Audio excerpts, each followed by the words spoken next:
Assalamualaikum dan selamat sejahtera. Nama saya Muhammad Nazim bin Zarul dari kelas DIV 1B, membuka matrik 14 DIV 19F 2025.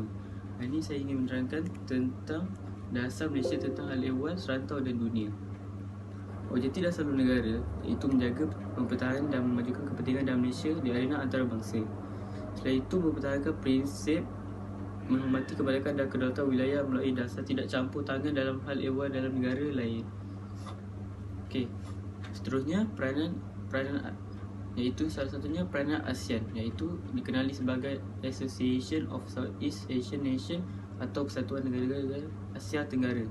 ASEAN ni ditubuhkan pada 8 Ogos 1967 di Bangkok dengan tujuan untuk mengukuhkan kerjasama serantau. Negara anggota mengadakan mesyuarat pada setiap November untuk mengeratkan lagi perpaduan antara negara ASEAN. Anggota ASEAN dianggoti oleh hampir semua negara di Asia Tenggara kecuali Timor Leste dan Papua New Guinea. Disebabkan negara Timor Leste dan Papua New Guinea adalah negara pemerhati bagi negara ASEAN. Walau bagaimanapun, ASEAN ini ditubuhkan oleh 5 negara pengasas iaitu Indonesia, Malaysia, Filipina dan Singapura dan Thailand. Peranan kedua iaitu peranan OIC atau dikenali sebagai Organisation of Islamic Cooperation. Peranannya ialah mencari penyelesaian dalam peperangan Iran dan Iraq, memulihkan hubungan Mesir dan negara-negara dengan Israel. Ketiga, memberi naungan kepada penubuhan Bank Pembangunan Islam. Seterusnya, memberi bantuan kepada negara Islam yang dilanda malapetaka dan kebuluran di Afrika, lalu menyelesaikan masalah Palestin Israel. Peranan ketiga iaitu peranan Commonwealth. Peranannya ialah menangani isu ketidakadilan perdagangan dunia, jejak politik serta masalah apartheid, penubukan tabung antarabangsa untuk pemberdayaan kita, menguruskan perhutanan dan pertanian di negara maju dan sedang membangun, lalu mengurangkan pencemaran laut dan mengatasi masalah penipisan lapisan ozon. Terima kasih. Assalamualaikum dan selamat sejahtera. Nama saya Muhammad Amirul As'ad Ruslan, nombor kad matrik 14 DEV 19F 2026. Hari ini saya nak bentangkan tentang pergerakan negara-negara berkecuali NAM. Sejarah pergerakan negara ini ditubuhkan di Belgrade pada bulan September 1961. Anggota dia terdiri daripada negara-negara membangun di Asia, Afrika dan Amerika Selatan. 118 buah negara menganggotainya, 16 buah negara pemerhati dan 28 buah negara sebagai tetamu jemputan. Okey, matlamat pergerakan NAM ni dia menjamin dan mengekalkan keselamatan dan keamanan dunia tanpa menyokong mana-mana pihak. Yang kedua, menggalakkan kerjasama di antara negara dalam politik, ekonomi dan sosial. Yang ketiga, menggalakkan campur tangan kuasa asing dalam hal ehwal sesebuah negara. Yang keempat, menghormati hak asasi manusia dan mengeratkan perhubungan. Yang kelima, menyelesaikan sebarang pertelingkahan atau perselisihan faham. Seterusnya adalah kerjasama serantau dan manfaat terhadap negara. Dia telah menubuhkan 3 penubuhan kumpulan 15 atau G15, iaitu negara-negara selatan. Yang kedua, penubuhan dia pula kumpulan 17, iaitu negara-negara utara.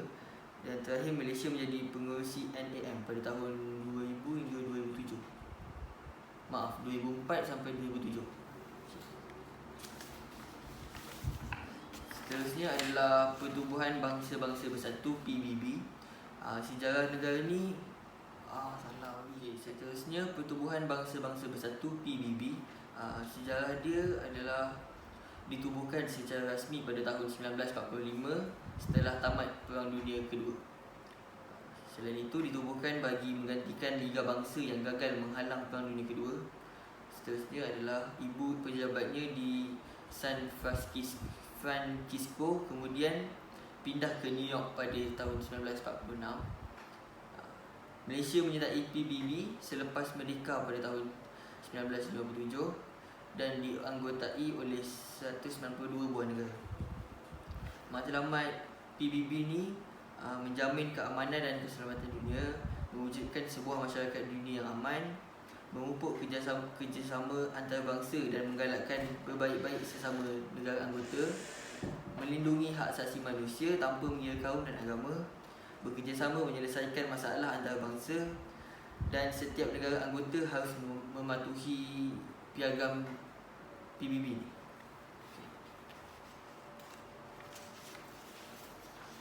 Tata organisasi PBB ni pula, yang pertama, Majlis Keselamatan, iaitu mengekalkan keamanan 5 ahli tetap mempunyai kuasa veto: Amerika, Britain, China, Perancis dan Rusia. Yang kedua adalah antarabangsa, dikenali sebagai Mahkamah Dunia untuk menyelesaikan masalah pertelingkahan antara negara. Yang ketiga, Majlis Perhimpunan Agung, iaitu sebagai parlimen yang mendebatkan hal ehwal dunia, satu negara, satu undi, perhimpunan. Seterusnya adalah Agung Majlis Amanah, mengawasi dan menyediakan pemerintahan sendiri bagi 11 buah wilayah yang diamanahkan. Yang seterusnya adalah Majlis Ekonomi dan Sosial Ahli, dilantik bertugas selama 3 tahun menguruskan hal ehwal ekonomi dan sosial negara anggota. Yang terakhir adalah Sekretariat, menjalankan kerja-kerja pentadbiran Perhimpunan Agung, diketuai oleh seorang Setiausaha Agung. Agensi PBB dan badan yang bersekutu. Terdapat 7 agensi, iaitu yang pertama FAO, Pertubuhan Makanan dan Pertanian. Yang kedua IBRD, Bangsa Antarabangsa bagi Pembinaan Semula dan Pembangunan Bank Dunia. Yang ketiga ILO, Pertubuhan Buruh Antarabangsa. Yang keempat IMF, Tabung Kewangan Antarabangsa. Yang kelima UNESCO, Pertubuhan Pendidikan, Sains dan Kebudayaan PBB. Yang keenam UNICEF, Tabung Kanak-kanak PBB. Yang terakhir adalah WHO, Pertubuhan Kesihatan Sedunia.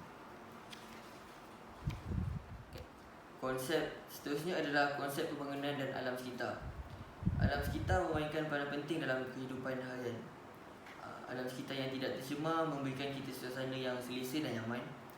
Ia akan menjejaskan aktiviti pembangunan negara jika alam sekitar ni tak dijaga dengan baik. Penilaian kisaran alam sekitar ni, pihak yang bertanggungjawab tentang alam sekitar ni adalah Jabatan Alam Sekitar JAS, Kementerian Sains, Teknologi dan Alam Sekitar. Kepentingan dan keperluan alam sekitar. Yang pertama adalah makanan. Malaysia bergantung pada tumbuhan dan haiwan untuk makanannya. Masih banyak spesies tumbuhan dan haiwan yang belum diterkai tetapi berpotensi untuk membekalkan makanan kepada populasi Malaysia dunia yang kian meningkat. Yang seterusnya adalah ubat-ubatan. Seterusnya adalah konsep pembangunan dan alam sekitar. Alam sekitar ni dia memainkan peranan penting dalam kehidupan harian kita. Alam sekitar yang tak tercemar memberikan kita suasana yang selesa dan nyaman.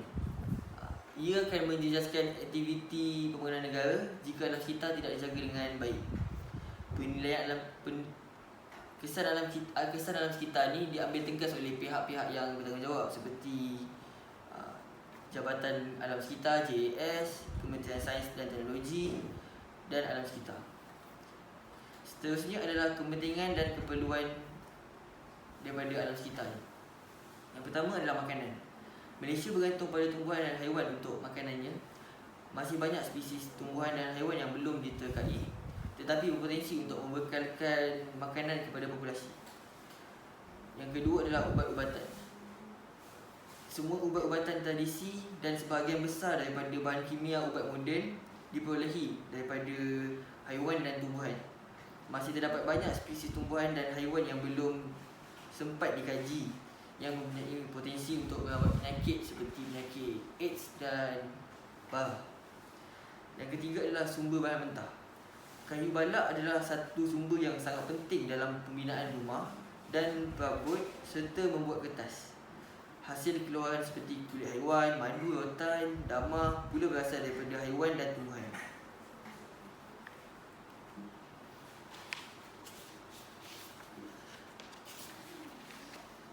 seterusnya adalah sumber air. Tumbuhan dalam hutan hujan merupakan kawasan tadahan air yang sangat penting untuk mengisi empangan dan membekalkan keperluan air kepada manusia. Yang ke-5 adalah ekonomi. Hasil keluaran tumbuhan dan haiwan seperti hasil tanaman, tangkapan ikan, kayu balak, ubat-ubatan, damar pula memberi pendapatan negara. Yang seterusnya adalah rekreasi. Kepelbagaian haiwan dan tumbuhan dapat mengekalkan keindahan semula jadi alam sekitar untuk aktiviti redah dan rekreasi. Malaysia juga menjadi satu daya tarikan kepada pelancong dan menyumbang kepada ekonomi negara. Yang terakhir adalah keseimbangan alam sekitar. Tumbuhan dan haiwan memainkan peranan penting dalam siratan makanan dan keseimbangan alam. Sekian, terima kasih. Okey, selamat sejahtera. Hari ini saya nak bentang tentang konsep pembangunan dan alam sekitar. Alam sekitar merupakan tautan antara tanah, angin, api dan air. Konsep pencemaran dan pemulihan alam sekitar. Alam sekitar yang berkualiti menyumbang kepada usaha peningkatan produktiviti dan pertumbuhan ekonomi jangka pendek dan jangka panjang. Malaysia mengambil berat tentang pemeliharaan dan pemulihan alam sekitar bagi memastikan pembangunan yang mantap, mekanisme ekonomi yang positif dilaksanakan. Okey, lepas tu pemeliharaan dan pemulihan kualiti alam sekitar. Antara punca-punca pencemaran udara ialah 75% kenderaan, 20% stesen jana kuasa dan pembakaran, 5% ialah domestik. Okey, antara punca-punca pencemaran air ialah yang pertama, sisa perkilangan, bahan kimia, tumpahan minyak, pembuangan sampah yang tidak teratur dan najis. Okey, seterusnya pendidikan untuk murid pintar cerdas. Okey, kerajaan telah mempelaksanakan beberapa program pendidikan untuk murid pintar cerdas seperti Permata Pintar. Selain itu, pendidikan lepas menengah. Okey, selain itu pilihan pendidikan lepas menengah.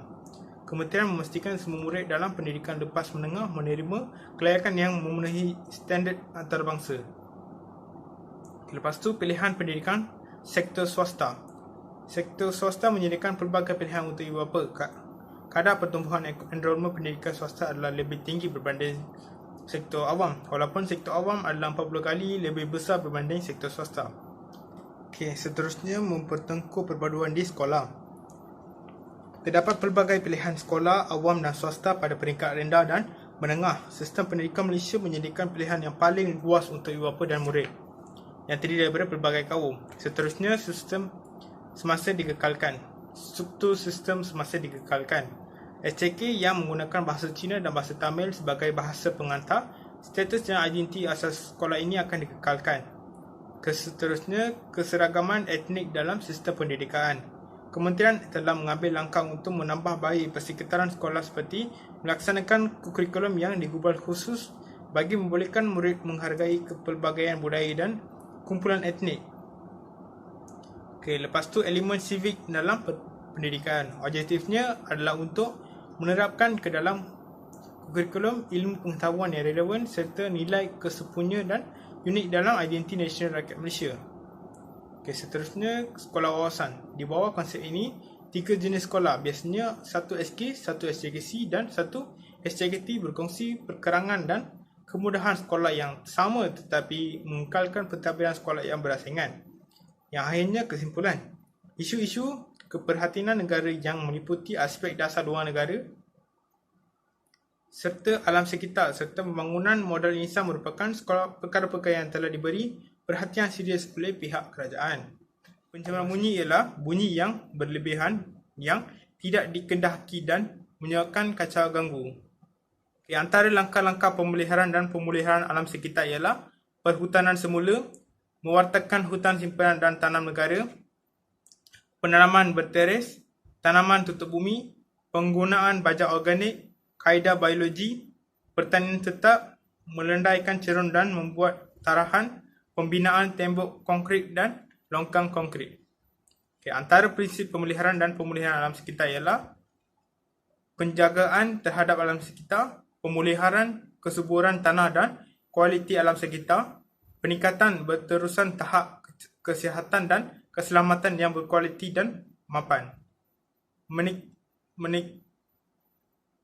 menitikberatkan persepaduan pelbagai aspek untuk mewujudkan kualiti alam sekitar. Yang 5, iltizam dan accountability terhadap kualiti alam sekitar, menentukan kesesuaian dan berkesanan menggunakan sumber-sumber asli, penglibatan aktif di peringkat antarabangsa.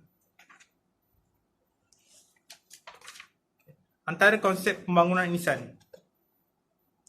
Definisi model insan ialah model insan merupakan pengimbangan pembangunan fizikal dan berteraskan ilmu pengetahuan dan kemahiran yang merangkumi nilai, etika dan minda yang progres serta kesedaran budaya yang tinggi. Kepentingan model insan ialah pendapatan negara, pembangunan negara pada masa akan datang, menentu kejayaan dasar-dasar kerajaan seperti Wawasan 2020, membantu kerajaan dalam pembangunan negara.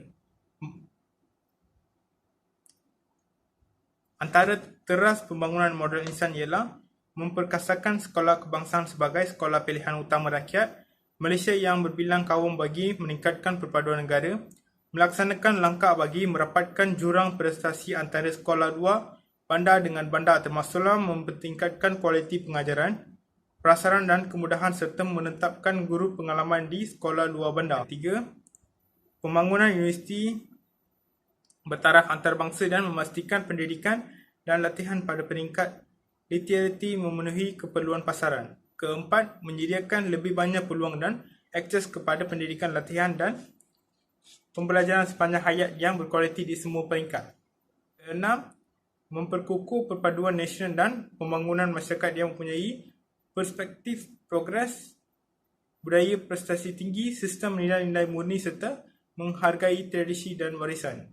7 ialah memperluas dan berkemas forum perbincangan dan perundingan antara kerajaan, sektor swasta, ibu bapa dan masyarakat dalam pembangunan model insan. Antara tindakan-tindakan pembangunan model insan ialah yang pertama, perkhidmatan. Yang kedua, pendidikan. Ketiga, ekonomi. Keempat, sains teknologi. Yang kelima, sosial. Keenam, politik. Ketujuh, kerohanian. Antara komponen-komponen utama pembangunan modal insan ialah yang pertama, sekolah. Sekolah bukan sahaja memberi mereka ilmu yang lahiriah, fizikal tetapi juga ilmu yang membentuk kesejahteraan rohani. Selain itu, sekolah juga bertanggungjawab memberi pelajar pendidikan kurikulum bagi melahirkan modal insan yang sihat dari segi jasmani dan rohani. Dua ialah universiti. Secara umumnya, universiti merupakan tempat yang paling tinggi dalam hierarki pendidikan untuk menimba ilmu pengetahuan. Antara langkah yang perlu diambil tindakan oleh institusi pendidikan di negara ini ialah mengadakan penyelidikan dengan pihak-pihak tertentu, peningkatan pengetahuan dan kemahiran pelajar, menyediakan persekitaran yang mengalahkan R&D, mewujudkan pelajar yang berfikir global dan minda kelas pertama. Antara pembentuk modal insan cemerlang ialah modal insan yang cemerlang bermaksud cemerlang dari segi semua aspek mental dan fizikal dan nilai tambah. Maksudnya seorang itu perlu ada nilai tambah pada dirinya selain mengulung ijazah. Lepas tu, kuat pegangan agama. Agama memainkan peranan penting dalam kehidupan seorang manusia. Tanpa agama, hidup seorang itu umpama tiada kemudi atau haluan hidup. Seterusnya, berusaha sendiri. Seorang itu perlu belajar untuk hidup berdikari kerana pada zaman yang serba moden dan mencabar ini, orang yang ke depan ialah orang yang maju. Lepas tu, kasih sayang. Tanpa kasih sayang, hidup manusia tidak bermaksud kerana kasih sayang yang menjadi pengerat hubungan antara manusia. Lepas tu, semangat patriotisme yang kuat. Semangat ini wujudkan ditanam kukuh dalam diri semua individu yang mengaku dirinya warga negara Malaysia. Lepas tu, memahami kehidupan masyarakat majmuk. Sebagai seorang warga negara yang hidup dalam sebuah masyarakat majmuk seperti Malaysia, seorang itu perlulah memahami persamaan dan perbezaan yang ada dalam sebuah masyarakat pelbagai kaum. Antara cabaran-cabaran dalam pembangunan modal insan berkualiti ialah kurang penghayatan terhadap Islam, kurang penghayatan terhadap aspek-aspek kenegaraan, kurang kecintaan terhadap ilmu, penyebaran budaya barat. Masalah sosial yang semakin berdosa. Okey. 5.3.1 ialah sistem pendidikan. Sistem pendidikan merupakan tanjung pembangunan negara. Peringkat dan tempoh pendidikan ialah langkah akan diambil termasuk memastikan peringkat dan tempoh pendidikan selari dengan amalan hidup pendidikan berprestasi tinggi. Kedua, memperluas akses dan meningkatkan enrolment pada peringkat persekolahan dan menerima pakai pendekatan pembenahan bantuan yang lebih berasaskan kepada serta membantu lain kepada menangani isu kanak-kanak tidak berdaftar untuk sekolah dan murid berisiko tersier dari sistem pendidikan. 5.3.1.1 ialah peringkat pendidikan. Sistem pendidikan kebangsaan terbahagi kepada 5 peringkat iaitu prasekolah, pendidikan rendah, menengah rendah, menengah atas serta lepas menengah. Lepas tu pendidikan prasekolah. Program asuhan dan didikan awal kanak-kanak terbahagi kepada pendidikan prasekolah untuk kanak-kanak berusia antara 4 hingga 5 tahun ke atas. Lepas tu mengelakkan umur permulaan. Lepas tu mengekalkan umur permulaan pendidikan formal. Kemasukan ke sekolah rendah pada usia 6 tahun dan ke atas ialah diteruskan bagi menandakan permulaan pendidikan formal di Malaysia. Seterusnya, peningkatan enrolment pendidikan rendah. Walaupun enrolment di peringkat sekolah rendah hampir menyeluruh, masih terdapat selain itu, peningkatan enrolment pendidikan rendah.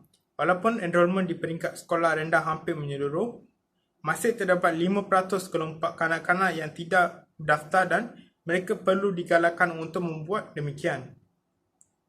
Selain itu, mewajibkan pendidikan menengah untuk semua. Kementerian mewajibkan pendidikan peringkat menengah rendah dan menengah atas menjelang 2015. Langkah ini akan menjadikan sistem pendidikan sekolah Malaysia selari dengan standard tempoh pendidikan wajib antarabangsa. Lepas tu mengelakkan tempoh pendidikan formal sedia ada. Lepas tu mengekalkan tempoh pendidikan formal sedia ada. Kementerian akan mengekalkan tempoh persekolahan antara 12 hingga 13 tahun bagi pendidikan formal. Selain itu, laluan pendidikan vocational. Pendidikan vocational mempersiapkan murid untuk kerjaya dalam memerlukan kepakaran teknikal yang khusus. Lepas tu, laluan pendidikan teknikal. Pendidikan teknikal menyediakan murid untuk meneruskan pengajian dan kerjaya di dalam bidang-bidang kejuruteraan dan profesional. Laluan pendidikan agama. Semakin ramai ibu bapa berminat menghantar anak mereka ke sekolah menengah agama awam, terutama sekali SMKA, seperti yang terbukti dengan kedudukan SMKA sebagai satu daripada pilihan persekolahan yang paling digemari dalam sistem pendidikan Malaysia. Lepas tu laluan pendidikan sukan dan seni. Sekolah sukan dan sekolah seni berperingkat menengah penting bagi memupuk dan mengembangkan bakat muda negara dan menjamin penjanaan atlet pelapis dan penyiap seni. Seterusnya, pendidikan khas. Kementerian menyedari kepentingan menyediakan pendidikan khas untuk kanak-kanak dengan keperluan pembelajaran khusus disebabkan oleh kelainan upaya.